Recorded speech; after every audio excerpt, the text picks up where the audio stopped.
BA part third year के लिए आज हम हिंदी साहित्य प्रथम प्रश्न पत्र के बारे में चर्चा करेंगे। BA part third year Hindi literature first paper, ये प्रश्न पत्र महाराजा सूरजमल ब्रज विश्वविद्यालय भरतपुर के BA part third year Hindi literature first paper में के पाठ्यक्रम में संकलित है। बीए तृतीय वर्ष के छात्राओं के लिए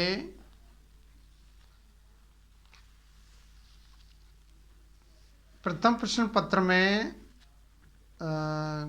सम्मिलित जो हमारी पाठ्य पुस्तक है आधुनिक हिंदी कविता, उसमें आधुनिक हिंदी कविता का जो उद्भव और विकास में जिन कवियों ने सहयोग किया है, ये 10 कवि हैं, जिसमें भारतेंदु हरिश्चंद्र, अयोध्या सिंह उपाध्याय हरिओद, मैथिली शरण गुप्त, जयशंकर प्रसाद, सूर्यकांत त्रिपाठी निराला, अज्ञेय, गजानन माधव मुक्तिबोध, धर्मवीर भारती, नरेश मेहता और दुष्यंत कुमार। इस प्रकार से ये 10 कवि इस पाठ्यक्रम में सम्मिलित है और इनकी जो चुनिंदा प्रमुख जो काव्य कृतियाँ हैं, उनसे या तो चयनित अंश है या कुछ कविता हैं पाठ्यक्रम में, या कविताओं का कुछ अंश पाठ्यक्रम में संकलित है।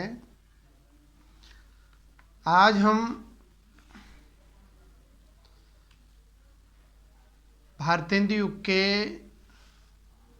धुरंधर कवि, समीक्षक, आलोचक, नाटककार, कई विधाओं में जिसने योगदान दिया है, और संपूर्ण जो भारतेंदु युग है उसमें स्वयं भारतेंदु हरिश्चंद्र छाए रहे हैं। उनकी एक कविता है प्रबोधिनी, उसमें संकलित प्रमुख पद हैं या संपूर्ण कविता है, उसकी सप्रश्न व्याख्याएं करेंगे। पिछले वीडियो में मैंने 2 प्रमुख पदों की सप्रश्न व्याख्याएं की है। आज हम तीसरे जो पद है उससे शुरुआत करेंगे। मैं SL Bairwa, assistant professor Hindi, government girls college Bayana, district Bharatpur, ये वीडियो प्रस्तुत कर रहा हूँ। बीए तृतीय वर्ष की छात्राएं या विद्यार्थी प्रस्तुत वीडियो को ध्यान से देखें, सुनें, और वीडियो को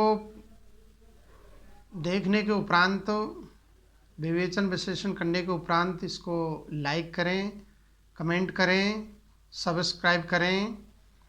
और यदि वीडियो में या कुछ त्रुटि है या कोई प्रसंग या संदर्भ या कोई खास बात छूट गई है तो मेरा ध्यान उस ओर आकृष्ट करें, मुझे बताएं, ये टिप्पणी लिखें, कमेंट में ये चीज़ें आप लिख सकते हो, तो मैं सुधार करके अगले वीडियो में अच्छा प्रस्तुत करूँगा।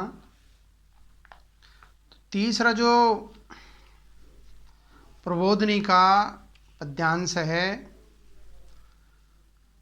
दीप ज्योति भई मंद पहरुगन लगे जम्बावन, भई संजोगिन दुखी कुमुद मुद मुदे सुहावन, कुमलाने कच कुसुम वियोगनी लखी सच पावन।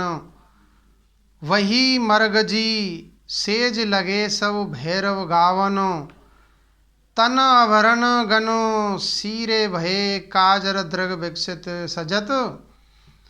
अधरन रस लाली सात मुख पान स्वाद तजनो चहत। अब मैंने पिछले वीडियो में भी इस बारे में चर्चा की थी कि सप्रसंग व्याख्याएं जहाँ पूछी जाती है उसमें हम चार बातों का विशेष हमें ध्यान रखना है। यानी व्याख्या, सप्रसंग व्याख्या के चार चरण होते हैं, चार सोपान होते हैं, चार व्याख्या के प्रमुख आधार स्तंभ होते हैं। नंबर एक उसका संदर्भ, नंबर 2 प्रसंग, और नंबर 3 भावार्थ, सरल अर्थ या भाष्य, और नंबर 4 काव्य सौंदर्य या साहित्यिक सौंदर्य या कलात्मक सौंदर्य। उसको हम विशेष भी कह सकते हैं, टिप्पणी भी कह सकते हैं। तो इस तरह से क्या है, इन चार बातों का सप्रसंग व्याख्या में विशेष महत्व है। इनके निर्धारित अंक होते हैं। जैसे मान लीजिए 10 अंक की संपूर्ण व्याख्या है, तो उसमें से हम 4 अंक तो सहज रूप से ला सकते हैं, क्योंकि 1 नंबर का संदर्भ, 1 नंबर का प्रसंग और 2 नंबर का काव्य सौंदर्य। तो इस प्रकार से ये 4 नंबर हुए। 6 नंबर का इसका भावार्थ हो गया।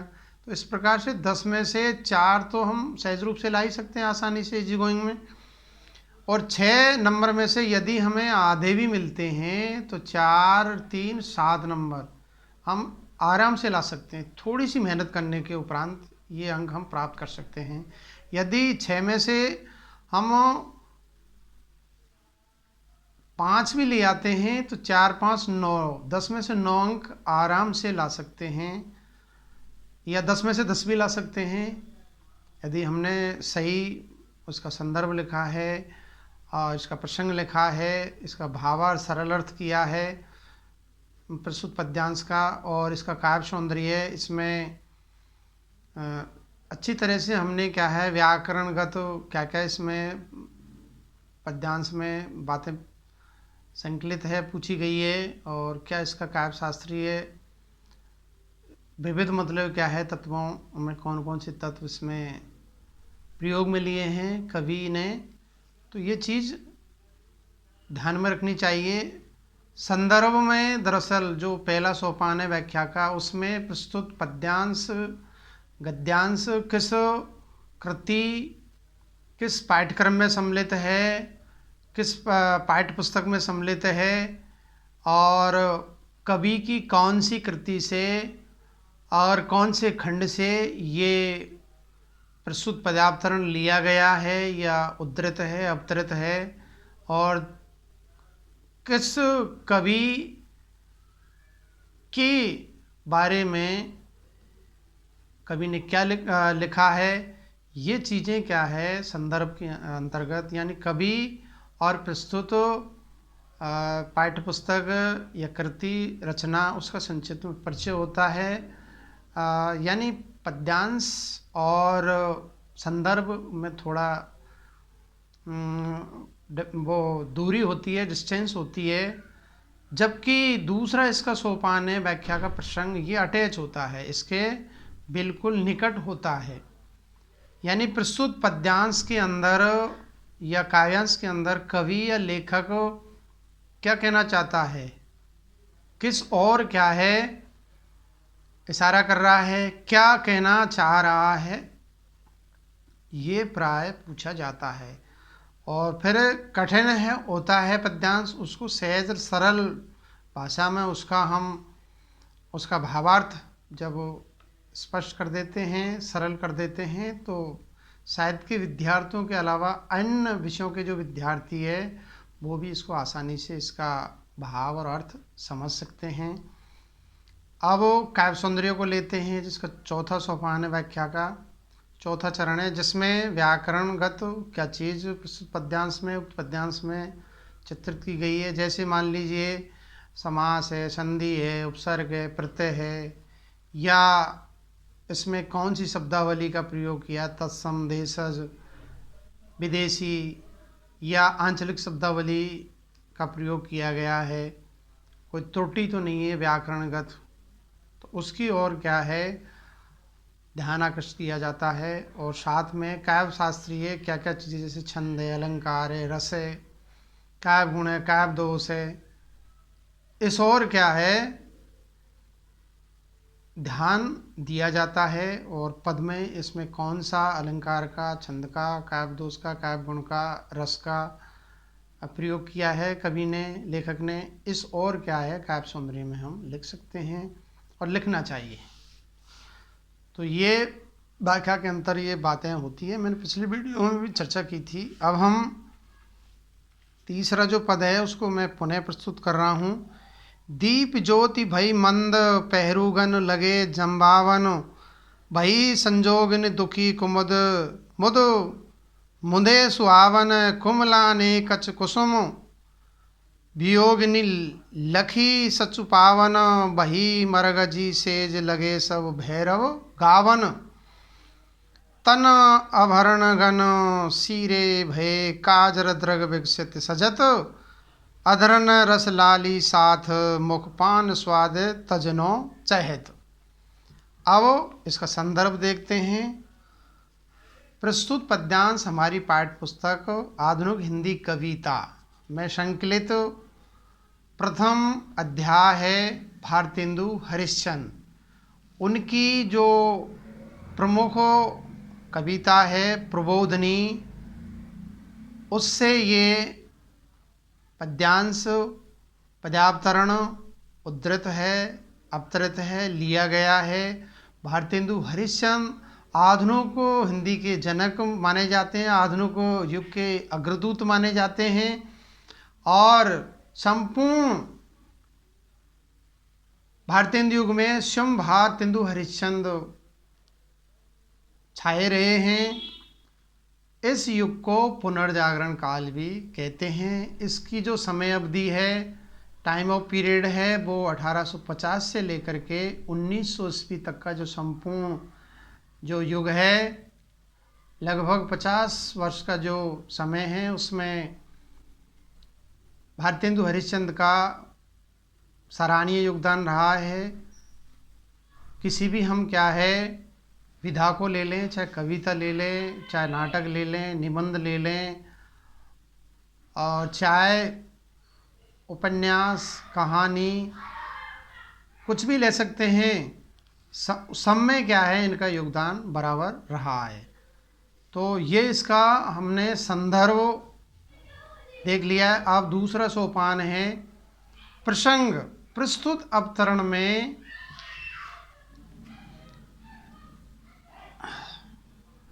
कवि ने प्रातःकाल होने पर सुबह सुबह क्या क्या कार्य संपन्न होते हैं, या प्रकृति सुबह सुबह किस प्रकार की नज़र आती है, तो यानी प्रातःकाल होने पर लोगों के साथ ही प्रकृति पर जो प्रभाव पड़ने लगा है उसका भावपूर्ण वर्णन किया गया है। तो प्रस्तुत कविता में कवि ने हमें जागृत या जागृति का संदेश दिया है। देश के बाल वृंद, युवा, नौजवान सबको क्या है जगाने का प्रयास किया है इस कविता में। तो प्रकृति का क्या है सुबह सुबह क्या प्रभाव पड़ता है, उसका बहुत ही सुंदर चित्रण प्रस्तुत पद्यांश में कवि कर रहे हैं। कवि वर्णन करता है कि प्रातःकाल होने से दीपकों की ज्योति मंद पड़ गई, दीपक बुझा दिए गए, क्योंकि सूर्योदय हो गया, सूर्य का प्रकाश चारों ओर व्याप्त हो गया, फैल गया, उनका प्रकाश फीका हो गया और रात भर पहरा देने वाले अब जमाई लेने लगे, यानी सो गए। वो रात में जो चौकीदारी करते हैं श्री कृष्ण के दरबार में, अब वो सो गए, जमाई लेने लगे, अर्थात विश्राम करने लगे। सूर्य उदय होने से अपने प्रिय सूर्य को पाकर लाल कमल खिल गए, परंतु सफेद कमल चंद्रमा से बिछड़ जाने से मुरझा गए। लाल कमल तो खिल गए लेकिन सफ़ेद कमल मुरझा गए। लाल कमल तो सूर्य की रोशनी से खिलते हैं, जबकि सफ़ेद कमल क्या है, चंद्रमा के प्रकाश से खिलते हैं, तो वो मुरझा गए। इस प्रकार वे सब अति सुहावने लगने लगे, बहुत सुंदर दिखाई देने लगे। वियोगिनी स्त्रियों के केसों में खचित पुष्प कुमला गए और सूर्य का प्रकाश देखने से उनकी चमक फीकी पड़ गई, रोशनी बढ़ गई। इसलिए सैया लाल पीली हो गई और सब भैरव गान करने लगे। स्त्रियों के शरीर अंगों पर धारण किए गए आभूषण प्रातःकालीन सुगंध मंद शीतल हवा के स्पर्श से शीतल हो गए, अर्थात उनके शरीर पर आभूषण सजने लगे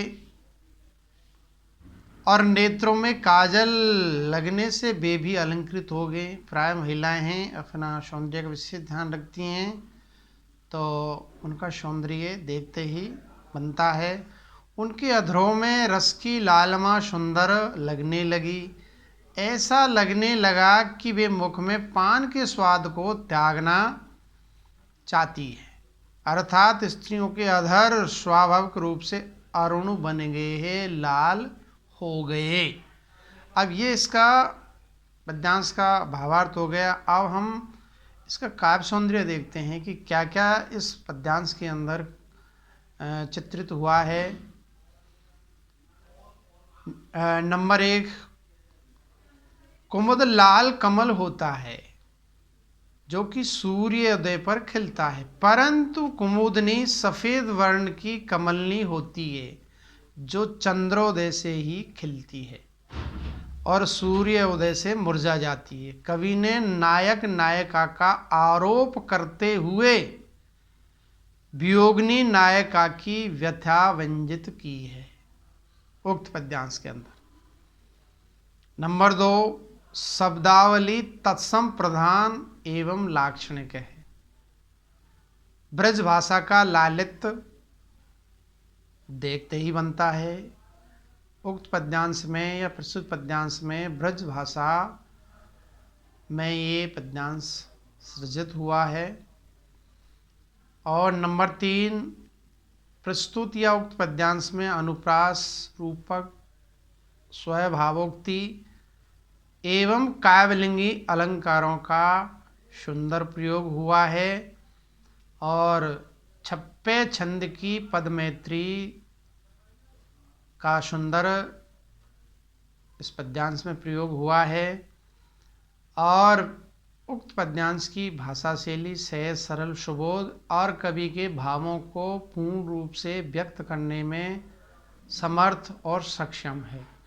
तो ये हम इसका काव्य सौंदर्य हम निहारते हैं, देखते हैं। अगला पद 4, मथत दही ब्रज नार दुहत गोवन ब्रजवासी, उठ उठ के निज काज चलत सब घोष निवासी, दुजगन लावत ध्यान करत संध्या आदि उपासी, बनत नारी खंडता क्रोध पिय पेक प्रकाशी, गौरम मन धुन सुनी बक्ष गण आरुल माता ढिंग चलत, पशु वृंद सबे वन को गमन, करन चले सब उच्छलत।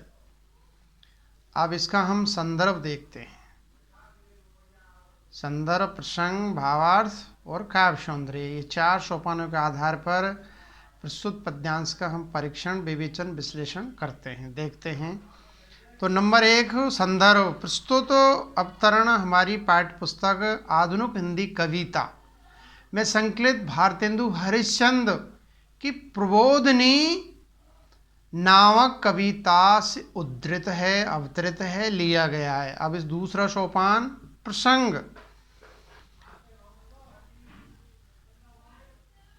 प्रस्तुत पद्यांश में प्रातःकाल होने पर ब्रज प्रदेश के प्राणियों की दैनिक क्रियाओं का सुंदर वर्णन किया गया है। प्राणियों की, जिसमें पशु, पक्षी मनुष्य सब आ जाते हैं। उनका जो विविध तरह के क्रियाकलाप करते हैं, काम धंधे करते हैं, उनका सुंदर चित्रण वर्णन प्रस्तुत पद्यांश में कवि भारतेंदु हरिश्चंद्र जी कर रहे हैं। अब भावार्थ देखते हैं। कवि भारतेंदु हरिश्चंद्र वर्णन करते हुए बताते हैं कि प्रातःकाल होने से ब्रज की नारियां दही मथने लग गई। तो सुबह सुबह क्या करती है महिलाएं? सुबह के जो नित्य कार्य होते हैं उनमें वो मशगूल हो जाती है, लग जाती है। तो दही मथने का कार्य प्रारंभ कर दिया है और सभी ब्रजवासी अपनी अपनी गायों को धोने लग गए, दूध निकालने लग गए। अहीरों की बस्ती के सभी लोग उठ उठ कर अपने अपने काम पर चले जा रहे हैं या चले गए हैं। प्रातःकाल होने पर ब्राह्मण जन ध्यान लगाकर संध्या वंदन एवं पूजा उपासना आदि करने लगे। रात भर स्त्री के साथ रहकर घर आए पति को देखते ही खंडिता नायिका उस पर अपना क्रोध प्रकट कर रही है। गायों के रवाने की आवाज़ सुनकर बछड़े अपनी अपनी माताओं के समीप जाने के लिए आतुर हो रहे हैं। पालतू पशुओं अर्थात गाय आदि के झुंड वन को जाने लगे और वे सब उछलते हुए चले जा रहे हैं, उछलते कूदते। आज यह है कि प्रातःकाल होते ही ग्वालों की बस्तियों में सभी दैनिक कार्यकलाप प्रारंभ हो गए हैं। अब इसका ये भावार्थ है, सरल अर्थ है। अब हम इसमें विशेष देखते हैं कि क्या इसमें खास लिखा है, चित्रित हुआ है। दही बिलोना, गाय धुना, गायों का रंबाना, पशुओं का वन में चरने के लिए उतावला होकर जाना इत्यादि समस्त क्रियाकलापों का वर्णन बिंब रूप में किया है। प्रकृति एवं लोक व्यवहार के सूक्ष्म पर्यवेक्षण की विशिष्टता इसमें दर्शनीय है। ब्राह्मणों के ध्यान पूजा का एवं खंडिता स्त्री के क्रोधपूर्ण व्यवहार का वर्णन प्रशस्त है। खंडिता जिसका पति रात में किसी दूसरी स्त्री के संपर्क में चला जाता है, संसर्ग में चला जाता है, वो प्रातःकाल होते ही वो लौट के आता है, वो नायिका खंडिता नायिका कहलाती है। तो खंडिता नायिका का इसमें चित्रण हुआ है। ब्रज भाषा का माधुर्य एवं छप्पे छंद की गति यति उचित रूप में प्रयुक्त हुई है। अनुप्रास, स्वावभोक्ति, काव्यलिंगी अलंकारों का सुंदर प्रयोग उक्त पद्यांश में कवि भारतेंदु हरिश्चंद्र ने किया है। अगला पद है 5वां।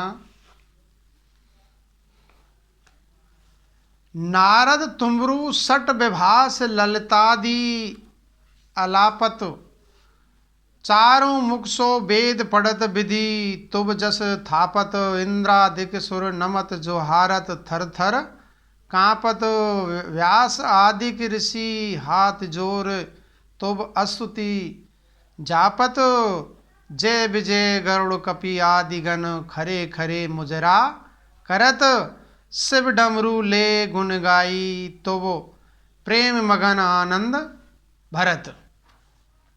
अब वही 4 चरणों के आधार पर इसकी हम सप्रसंग व्याख्या करते हैं। तो नंबर 1 प्रस्तुत पद्यांश हमारी पाठ्य पुस्तक आधुनिक हिंदी कविता में संकलित भारतेंदु बाबू हरिश्चंद्र द्वारा रचित प्रबोधनी कविता से प्रस्तुत पद्यांश अवतरित है, उद्धृत है, लिया गया है। ये इसका संदर्भ हो गया। अब हम प्रसंग देखते हैं इसका। प्रस्तुत पद्यांश में श्री कृष्ण की विष्णु भगवान के पूर्ण अवतार,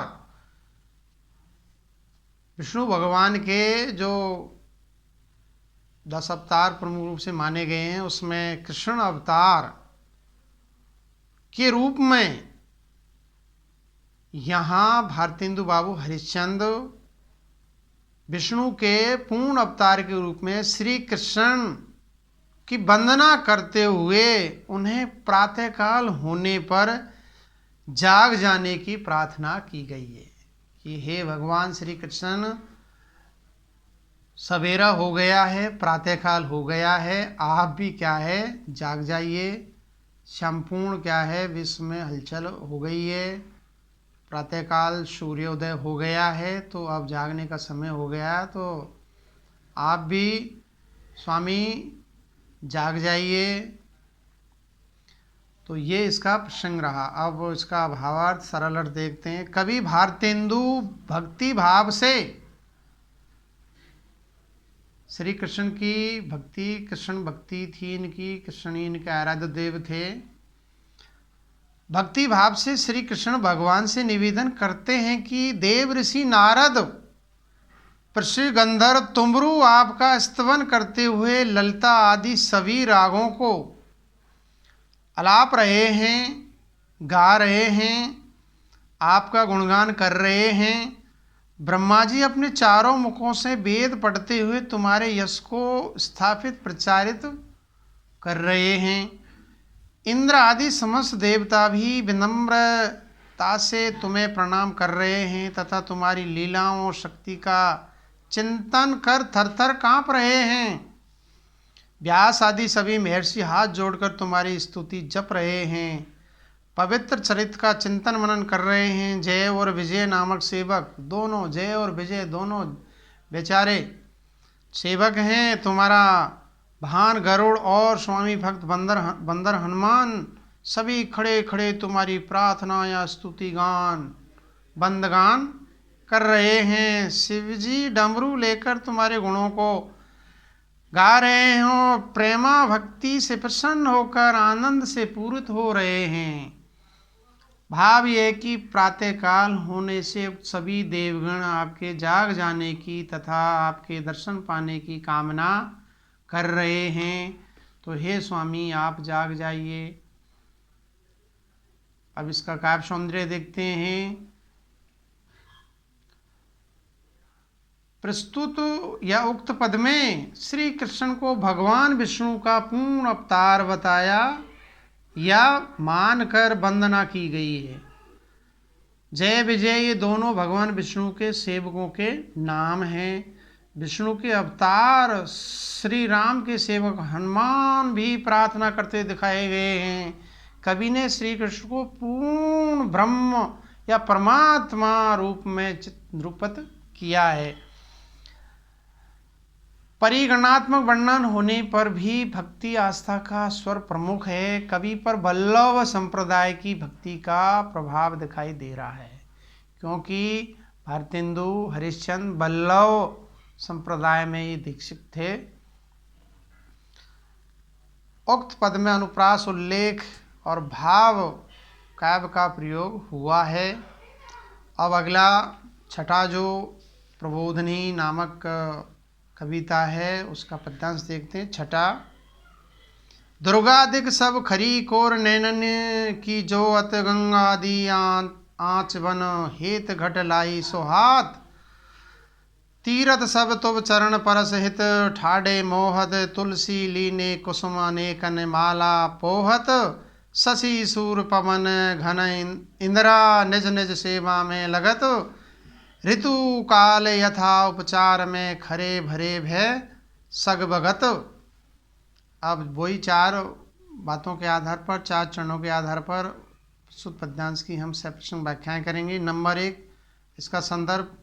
प्रस्तुत पद्यांश हमारी पाठ्य पुस्तक आधुनिक हिंदी कविता में संकलित भारतेंदु बाबू हरिश्चंद्र द्वारा रचित प्रबोधिनी कविता से उद्धृत है, अवतरित है, लिया गया है। प्रसंग देखते हैं।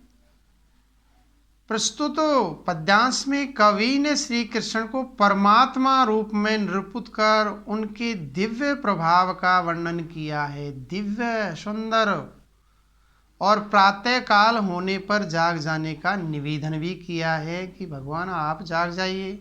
अब इसका हम काव्य का भावार्थ देखते हैं, पद्यांश का भावार्थ देखते हैं, सरल अर्थ देखते हैं। कवि श्री कृष्ण को लक्ष्य कर विनय भक्ति भाव से कहता है कि आपके नेत्रों में कृपा कटाक्ष की लालसा से भवन के बाहर दुर्गा आदि सभी देवियां प्रतीक्षा में खड़ी है। अर्थात वे आपके जाग जाने की प्रतीक्षा इसलिए कर रही है कि आप कृपा कर उन पर दृष्टिपात करें, उनको देखें, उन पर कृपा दृष्टि करें। गंगा आदि देव नदियां भी आचमन के लिए घड़े अर्थात पानी के कलश लेकर बाहर खड़ी शोभायमान हो रही है। गंगा, सरस्वती, यमुना सब नदी क्या है, जल लेकर के आपके आचमन के लिए तत्पर है कि इसका पान करेंगे। सारे तीर्थ आपके चरणों के स्पर्श की लालसा से खड़े हैं और सभी को मोहित कर रहे हैं। तरह तरह के सुवासित पुष्प लेकर तुलसी आपके लिए माला पिरो रही है अथवा गुथ रही है। चंद्रमा, सूर्य, पवन, बादल, वरुण, लक्ष्मी आदि सभी अपनी सेवा क्रियाओं में संलग्न है तथा ऋतुएं, काल, समय, सेवा, शुश्रूषा का उचित निर्देश पाने के लिए खड़े हैं कि जैसे ही हमको आदेश करें, निर्देश करें, हम इनकी सेवा में तत्पर हो जाएं। और भयभीत होकर कांप रहे हैं। आस ये है कि सारे देवता और देव तत्व आपकी सेवा के लिए उपस्थित है, इसलिए अब आपको जाग जाना चाहिए। तो ये इसका भावार्थ हो गया। अब इस पर टिप्पणी विशेष काव्य सौंदर्य देखते हैं। कवि ने श्री कृष्ण को लक्ष्य कर विनय भाव की भक्ति व्यक्त की है। इसमें श्री कृष्ण के परात्पर स्वरूप की वंदना की गई है। गंगा आदि तीर्थ, तुलसी का दिव्य रूप वर्णित कर देव स्वरूप का आरोप किया गया है। शब्दावली सरल एवं क्रियापद नई शैली के हैं। अनुप्रास, काव्यलिंगी, रूपक, पर्यायोक्ति, अलंकारों का सुंदर प्रयोग उक्त पद्यांश में हुआ है। छफे चंद की गति यति एवं तुक प्रशस्य है, देखने योग्य है और पद्यांश की भाषा शैली सहज, सरल और सुबोध है। कवि के भावों को व्यक्त करने में पूर्ण रूप से सक्षम और समर्थ है। आज इतना ही। आगे हम अगले वीडियो में चर्चा करेंगे। धन्यवाद, नमस्कार।